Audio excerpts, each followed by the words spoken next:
Hello, everyone, and welcome to this episode of Nuggets of Wisdom. Thank you for tuning in. Hi, Zena. How's Hey, it Luna. going? It's going. It's going Going? well. Yeah. I'm glad to hear that. So, just a few housekeeping notes. We're actually starting to post on our YouTube page. We'll put the handle below, but we'll also link it, in the description box when we post the episode on Instagram. If you would like to follow our YouTube page, Instagram limits posting to 1 hour, which is why we started posting on our YouTube page, and we also have a live Facebook page, so you can follow us on Instagram, YouTube, and Facebook. Yeah. Don't get bored of us yet. We're giving you options. Yeah. Just in case. Yeah.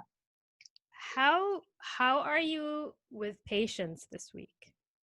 This month? Patience this month or this week? All In right. general. I'm trying to be patient. I'm trying. This is like, I'm trying not patience for me, like not to complain. I feel like I'm really having a very tough time not complaining, or getting dragged into this vibe of complaints and complain. So I'm just having a tough time with complaining, and I'm trying to accept the situation that I have, and because it's just a situation that I'm in, and I can't change that. Yeah. It's so fascinating that you bring up complaining. Because yesterday, I was reading about things that lower your frequency, and there's two types of complaining. There's outward complaining, where you're complaining about your external circumstances, and it's people that voice it openly. And there's inward complaining, where you to the world you're optimistic and you're this and that, and you don't complain, you're actually not voicing it, but it's inward. You have a Yeah. pessimistic view on life. You tend to have this inner argument between you and yourself. So Yeah. I love how you combine patience and complaining. Even though if you're not voicing it, you could have inner conversations on the inside that tend to have a Yeah. complaining to them. Because patience for me is a lot of people misunderstanding for surrendering, and it's not surrendering, it's just acceptance of the situation that you're in. For example, I feel like the perfect way to describe patience is like any hero in the world. Like, for example, you have Bilbo Baggins from Lord of the Rings. He faced many, many, many problems, but he had a clear destination. But at the same time, he accepted the situations that he's in, and he tried to move forward from it and try to find a solution. He didn't go panic, or he didn't hate himself that he was in this situation. He just accepted it as it is. Like, yeah, this is something that I can change, or something that I'm forced to be in. Like when he met, what was his name? I love how you brought up surrender is different from accepting the situation when it comes to patience. But why is that? I mean, so let's say these uncertain times that we're living in. Yeah. We have to be patient. We have no other choice but to be patient. Yeah. Doesn't surrender mean just letting go, just trusting the unknown, the unseen, letting go of that control of, I want to know what will happen, I can't plan my life, I feel stuck, so I have to be patient. Surrender and let go. Doesn't acceptance come part and parcel with I'm thinking surrendering from the, I'm looking at the surrendering from the negative connotation that it brings, like I'm just giving up, like that connotation, rather than I'm surrendering to that situation that I have and trying to find a way. Like the best way to see it, you know how like they do it in the kitchen, like competition, in which they bring each one a basket and just make something with it, even though they could be very bad ingredients that you don't know how to use. But yeah, it's exactly like this. Like, deal with what you have. This is for me surrendering. Like, do it and become the best person that you can with these circumstances. And be creative, be imaginative. Yeah. Especially this year when we have random ingredients, like you said, in our basket that we have. I know. Especially in teaching right now. Yeah. Teaching. I've been faced with lots and lots of weird circumstances that I found myself like no one's telling me what to do, and I have to make like I didn't feel like I was standing on solid ground, and I was lucky enough to be in a very supporting environment, more or less. But that fact of, even though I am in a supporting and supportive environment, but the fact that I'm not standing on clear ground was scaring me a lot. Like I was getting more into that complaining side. Be like, I don't know what to do. We're not understanding each other. Like this entire educational system is crap, and it's going down. And like I went to this cycle, but like, you know what? This is it. Like what is the best thing that I could do out of it? It's So fascinating yeah, that what our mind does when we face uncertain situations, it defaults into complaining and blame. It's as if yeah. you're protecting yourself by projecting it on something that's outside of you to make yourself feel better and put yourself in that familiar zone, I guess. Keeping in mind the mind, this is like the mind is like cannot see the unknown, so they cannot see a path that you haven't already taken before. Mm-hmm, So mm-hmm. it needs, just again, it needs little bit of like a collaboration between you and yourself to put yourself in that mentality of like, you know what, even though I don't know this path, but I know with my skills and my advantages I will be able to go through it. And there's always a way for you to be creative and to come up with unique ways for you to teach, to deal with your students. I mean, my Yeah. understanding is you deal with younger students, which obviously need creativity and thinking out of Yeah, the box. they're 11 years old, I guess, Oh, like 11 and 12, like that transitional age into becoming a teenager. I love them. I really do love them. But it could be a challenge regarding between communicating between you and the administration, between you and your students sometimes. The fact that I have to put all my curriculum online and like change the assignments, and I was pushing myself now that I graduated from my like from graduate school, so I really was pushing myself like I have to bring out the best. And yeah. I love that. For me, patience this year has been mainly related to the theme of relationships. But I Oh, know every time I escape patience, it comes up. Like I feel like it's just all around me. Like the universal messages, they're coordinating on what they're sending to me. I what? did a Yeah. I did a personality test a few days ago. You know, the ones that you N- put in your date of birth and stuff. yeah, yeah. And it said that the number one thing that I struggle with. So in my core, I actually love freedom, and my essence is freedom for myself I and can others. test to that. I can attest to that like 100%. but the shadow side of it, which is so true, it's borderline victim, when I default into my victim state, which I don't show to others, but it has to do with lack of patience and trust. Yeah. um, and so I know that patience, it's a theme that keeps coming and coming up, and it says in the description that in order for freedom to bloom, it has to be, you need to give things space, you need to really trust and let go. You really need to have patience with everything, with yourself. First of all, it emphasizes that you need to be compassionate and gentle with yourself, but also Yeah. with others, because as soon as you start to be patient with yourself, trusting of you, you begin to project that, and people will automatically respond to the frequency that you radiate. Yeah. So Yeah. Yeah. I was like, yeah, I need to be patient. I need to be more patient. It's And not it's easy, funny that you said especially with on free people, especially in your with people. relationships. Yeah. But it's Yeah. funny that you said freedom. And you said like how freedom, how, like in order to feel freedom, you have to feel space. But like true freedom, I feel like is accepting whatever situation that you're in. Mm-hmm. Like even if you felt like you're in your mental prison, and accepting the situation that you're in, but you'll have more freedom to be creative and to find who you are and balance it out. So freedom with like acceptance is like the best thing that you could ask for, because you have a new view of this world. And yeah, I don't know where I was going with this, but yeah, you need in order. I see your point though. Especially Yeah. I remember Zenny sent me a video a while back on patience, and the guy Yeah. basically said, Yeah. "Listen, people, we live in unprecedented times. Yeah. You need to cut yourself, and also the That people around. video really helped me out, like in a lot of things with Yeah, patience. yeah. Yeah. I think he Yeah. sent it to me at the perfect time because he said you need to cut yourself and the people around you some slack. And Yeah. this is we're really learning the true definition of patience, Yeah. because it really is. It's a time where we can't draw a precedent. Our mind doesn't even know how to comprehend, the things that we've been through this year, because we've never been through a similar situation.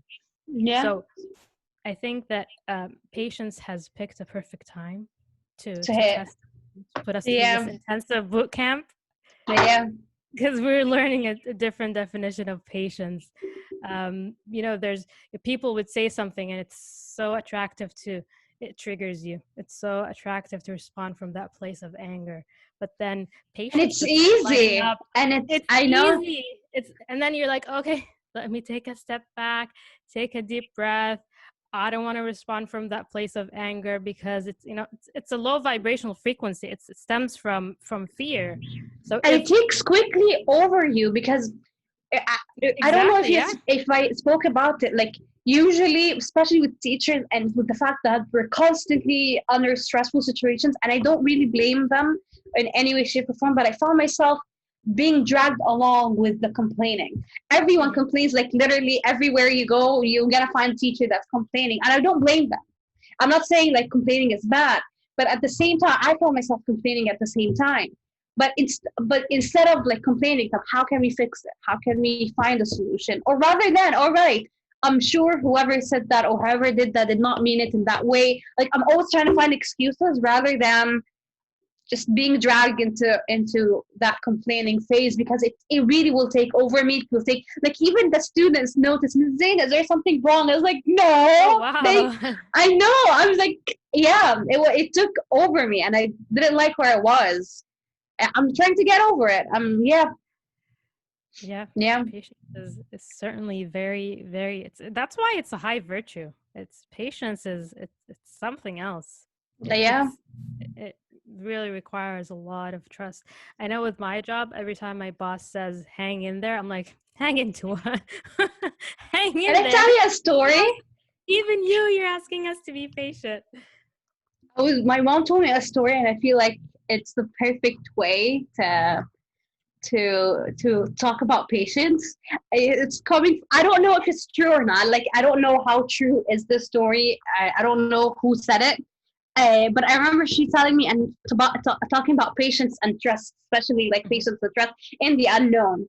And I think it's coming from like an Islamic point of view. So she said like one time there was a man who had a family, and this man was trying to find a job, and everywhere he goes he didn't find any. He tried, and like he went out and he tried, but like due to numerous factors he couldn't find a job. And every time that he's trying and trying and trying, then he went to the mosque, and he started just to go praying, and he just prayed and prayed and prayed. And every time he comes back from up until he made a decision, like, I'm gonna work for God. This is what he decided. It's like, you know what, I'm gonna work for God. So every time he would go home. His wife told him, "Did you find a job?" He's like, "Yeah, I found this job at in this place that is very generous, and I'm getting a very high pay, like a very good job with a great salary. And the owner of my job is like the richest man of all." And he would constantly go back there. And his wife would tell him, like, "Where's the money?" He's like, "Don't worry, he's gonna give it to me. Don't worry, he's gonna give it." So every time he would spend it at the mosque, take care of the mosque, and he's working for God. Up until a moment where he came back, he's like, "Thank your boss for me." He's like, "Why?" He brought all of the food, like the pantry is all full, and he brought us like tons and tons of money. And I just want to thank your boss for providing this with us. So the whole moral of the story is that trust in the unknown, and you'll never know what vibes you're going to get. For Mhm. me, and I love the story. And it will bring you, like, what gifts it will bring you, what blessings. Yeah. Yeah, yeah, the blessings of it. Yeah, Yeah. you should hear my mom saying it. She said it in an amazing way. Your mom should join us on Nuggets of Wisdom. Maybe we could bring her on. Yeah, I'll be Yeah. happy to bring her home. Yeah. But yeah. Uh, yeah. Patience. I guess we have to be present in every single moment, and know that, like, when it comes to relationships, you need to understand that we're each other's mirrors, and that Yeah. you really need to give people, yourself obviously, but also the people around you, the benefit of the doubt, and Yeah. and and really catch yourself when that defense mechanism is about to kick in, or when you want to lash out, or say something that you will regret later. So patience. But patience in relationships also require a certain understanding that it's a two-way street at the same time. And like you're not in this like for example, let's imagine a house and you're not in this house alone, you're sharing it with someone. And more or less you need to compromise and be patient, but to a limit, not to the point that you forget yourself. Mm-hmm. But I feel like, yeah, that's what I have to Yeah, say on it. Yeah. but what do you mean you need to? So be patient with people around you, the people that you work with, whether your family, whether it's romantic All right. relationships. What do you mean it's a two-way street? Like I will tell you. For example, I growing up, I was an introvert. I was a serious introvert, and I really didn't have much friendships for me to last. Like I don't consider myself having high school friends or school friends or college friends sometimes. But I grew like. But when I reflect back on these years of me yearning for an idealistic friendship, at the same time, I felt like I didn't give the people around me a chance for them to be my friend. I automatically prejudge them. The fact that they're not good enough for me, I feel like this needs a bit of, for me, first of all, to understand like it's okay if like what you view as a friend is not who particularly you think of. Like if it didn't match your imagination, that's completely fine, or your expectation. Mm-hmm. And for me, like the biggest lesson I learned, like I have to put effort. Like right now, like I have a friend she's very social. She's very social, and for me, that's a very very tough thing to do. Like I love just staying in, and on a rare, or like I only have to go out because I have to, like not because of anything else. I would like to go and because I have to do something. Like I never went out of pleasure.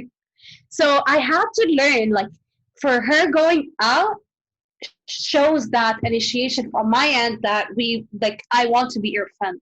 And I do enjoy the moments that we have, but instead of her forcing like, no, you have to come to my house and we have to do this, rather than opening myself to that. And this is where I learned the truth, like what is the meaning, like this is the first healthiest friendship that I felt like I ever had, changing that mentality of not everything has to go my way and I don't have to meet a person that is exactly like me and has the same interests. I But love that. That's more, kind of related to the whole what we mentioned earlier with freedom and patience. yeah, Like yeah, giving yeah, yourself space, for relationship space, those around you space, for things to flourish and to flow and to not yeah, be full. yeah, yeah, yeah. And I feel like I can, I feel like what is a friendship is, rather than getting dragged into someone else's world all of a sudden, or dragging someone else into my world all of a sudden with no repercussions, and having a heavy ending at the end because it's either or, like you have to be this or you're not that. I don't know if I'm really clear. Like, yeah, I like that because you're being patient, but you're also patience is it's manifesting in this relationship by you stepping out of your comfort zone and doing something that's not familiar to you, something that yeah. you weren't necessarily comfortable with, and being patient with yourself in the process, being patient with your friend, being patient, in the nature of the relationship, and just letting things be. This And I is how I'm invited seeing her it. over for in my house for the first time. Yeah, I played the host, which was a joke between us. But yeah, because I never let anyone in, which is the first for me. But I yeah, love that. You know what's nice, Zana? I feel like we need to be able to practice what we preach. So it's yeah, it's not enough for you to take classes or do whatever it is, read books on self-discovery or spirituality or whatever it is. You need to actually see the growth process within you. And I can see from the story that you just shared with us that you're actually trying to implement what you're learning. You're allowing yourself to grow, to shed layers, and to immerse into a new Zaina, to do things that you haven't necessarily done before, or didn't Yeah, necessarily see yourself as doing. So you're growing, you're transcending into a higher level, and maybe everything in your life is shifting to reflect that. maybe. And like it's just like a video game. At some point you have certain a recur like you have certain weapons and you have certain abilities, but as you grow, as you level up, you're gonna have different different weapons and different what to call different abilities that you have to explore at the same time. Mm-hmm. So I had to bring out of my comfort zone because like throughout the high school year, I always felt like the victim, which was not true. I always felt like I was the victim here. No one likes me. I felt Mm-hmm. like an outcast, especially with the fact that I grew up Egypt like with an Egyptian environment with Jordanian mom and a Bedouin dad, and it would like my media in consumption was all like foreign more or less, which for me like was a very hard thing for me to adjust to. At the same time, with my friends, like I didn't feel like I was the stranger, I was the odd one out. But I Mm-hmm. didn't give my chance for me to be like, hey guys, what are you guys doing? You know? But it worked out for the best. But yeah, I mean, I do understand why you acted this way, Zena, because the identity of the outsider, it's not easy to shed or to tackle. yeah. Yeah. And So. what I learned is that in order to find a healthy relationship, you have to know your boundaries very, very well and communicate them. Because before that, uh, because one of the biggest struggle as an outsider, well, because for example, there are certain things in my household that like I grew up with conservative parents, and all my like quote unquote people that I used to hang out with, they were so different. Uh, like their viewpoint on life was so different than mine, but at the same time I didn't have anyone who could understand what I'm going like. Yeah, it was just, what I'm trying to say is I compromised my what I view as my values in life and my Mhm. boundaries, and I was the one who got hurt at the end. And maybe I did the hurting as well, maybe I lashed out, but at the same time it wasn't like a toxic, it was a very toxic and unhealthy a way of viewing my friendships, because I once I set my boundaries on what it is that I want and how the people should be talking to me and how accept like I accept this type of conversation under this structure. For me, that was more comfortable, like framing myself in what is like my boundaries Mhm. and not compromising because I'll be compromising myself. You know what I'm I trying to love that say? you brought that up, Zena. Freedom, I guess true freedom in relationships, it comes hand in hand with setting boundaries. I And it's know. not only preserves the health and vitality of the relationship, and Yeah. also, honesty, for it to be an honest, healthy relationship, but it's also a form of self-love. You're also Yeah. honoring you through setting boundaries that preserve your inner world and who Zaina is. You're not molding yourself and shaping yourself to fit in a certain environment, but Yeah. that requires a lot of self-acceptance and self-love. Like I learned that from my cats to be honest. Wow, your cats should be nuggets of wisdom. I mean, nuggets, fellow nuggets too on I this like I podcast. love how like I love this. I love this. Like my cat, like I how I learned this. Like my cat, like he would never like, for example, if I was late with his food and this was his boundary, like for food, like this is it. He would not do anything. He would wait patiently by his food. He would meow once, twice, maybe a third time, but he would stay. He would stay beside his plate, and he just waits. And I like his self acceptance. My God, is like he doesn't hate me. First of all, he doesn't hate me. But like, my God, you human vermin, why are you late with my food? I know that at the end of At the same time, once I put the food, like, yeah, I'm good to go. And I have to clean out his plate. They love clean plates. I have to clean out his plate and make sure it's good and it smells nice, not because of anything, but because this is his boundary. Like, and look at me, I love him. Because he has strong boundaries and he's not bowing down. To anyone, like to anyone. Yeah. I love that. It's I feel like the central theme that we can conclude with is that patience, it's a form patience needs to come with acceptance of Yeah. yourself and of circumstances, and not Yeah. surrender in the negative connotation that you said. It's just accepting the situation for what it is and try to be Yeah. creative with the ingredients that you have at hand. Yeah. What else can we say, Zana, to wrap up this episode? A nugget that people can take away from this Be episode. patient. Be I mean, patient. accept. I feel like just with the ingredients, be authentic rather than creative. Pick the things like that are like resonate with who you are and yourself. Rather, and I'm sure creativity would go hand in hand with that. But first of all, be true to who you are, and what you need to do will automatically come. And knowing the answer. And I think it could be just as simple as you giving yourself a break. Yeah. Giving yourself a break, giving the people around you a break, because these are certainly they're unprecedented times. It's odd. I don't know how we will be reflecting on this a few years from now. Just practice kindness and patience with yourself first, and see how everything will radiate in the outer world. That's true. Yeah. All right, everyone. This is, as you can tell, it's a topic we can go, hours and hours talking about it. This wraps it up for this episode of Nuggets of Wisdom.